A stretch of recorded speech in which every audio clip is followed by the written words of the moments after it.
The legend of the Boitatá. In the deepest reaches of the Brazilian wilderness, where the sun barely pierces the thick canopy and ancient trees twist together like skeletal fingers, a dark and chilling tale is whispered among the villagers. It is a story as old as the earth, one that rises with the mist in the early dawn and lingers like a shiver down the spine.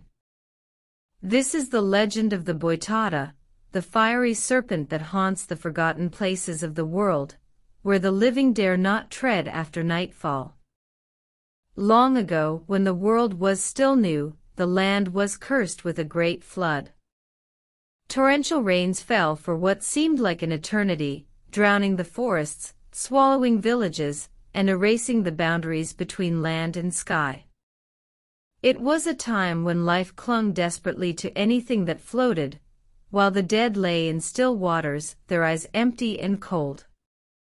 The creatures of the forest, terrified and displaced, hid beneath the earth, their once great domains reduced to pools of despair.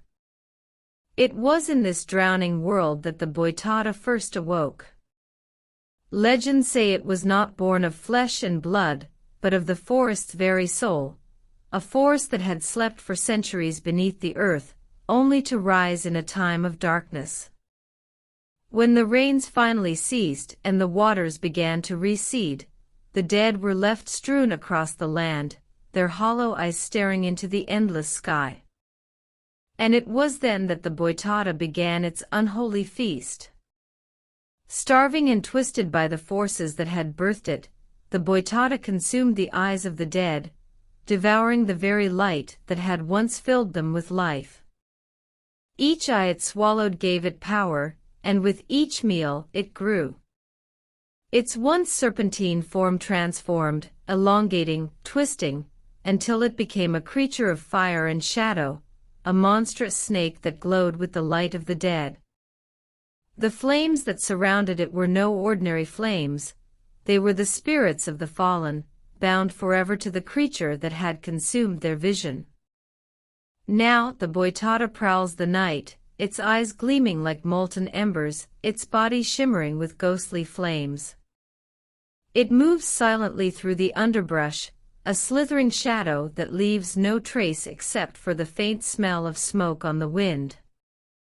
It is said that those who see its burning form in the distance are already lost, for the Boitatá cannot be outrun or evaded. It stalks travelers, watching with eyes that blaze with the souls of the dead, waiting for the moment when they stray too far from the safety of their fires. Then, like a flash of lightning, it strikes, wrapping its flaming body around them, consuming them in a blaze of fury, leaving nothing behind but charred bones and smoldering ash. Yet the Boitatá is no simple monster. Its rage is not mindless. It is a guardian, a twisted protector of the land it once called home. The creature burns with the fury of the ancient forest, a wrathful spirit that punishes those who dare to harm the natural world. Hunters who poach for sport, farmers who slash and burn, and travelers who desecrate the sacred groves, all meet the same fiery end. To the Boitatá, there is no difference between the man who strikes the match and the one who clears the land. All are enemies of the forest, and all will be consumed by its flames. Some say the Boitatá's hunger for vengeance will never be sated. As long as humanity continues to destroy the forests and pollute the rivers, the Boitatá will roam the earth, its flames never dying, its thirst for retribution never quenched. It is said that on certain nights, when the moon is new and the air hangs thick with fog, you can hear it hissing in the distance, a sound like crackling fire and shifting shadows.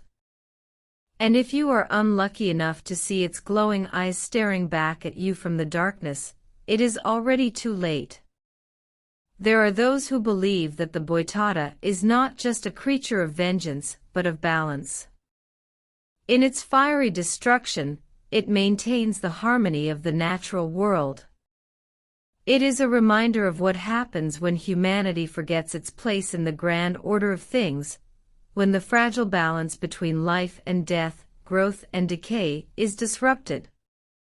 For the Boitatá is not an enemy of man but a warning. A warning that the earth is alive, and it will fight back against those who seek to exploit it. Still, the fear of the Boitatá runs deep in the hearts of those who live near the forests and marshlands. Elders warn their children not to venture too far from home after dark, to never stray from the paths, and to always respect the spirits of the wild. They tell stories of men who disappeared without a trace, their bodies never found, their final screams carried away on the wind.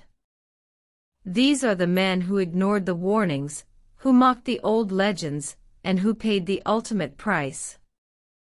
And so the Boitatá endures, an eternal flame burning in the shadows, a spectral serpent whose fiery gaze pierces the veil between the living and the dead. It is a creature born of the earth's ancient fury, and as long as the forests stand, so too will the Boitatá. For the forest remembers, and through the Boitatá, it exacts its vengeance on those who forget. Did you enjoy knowing this Brazilian myth?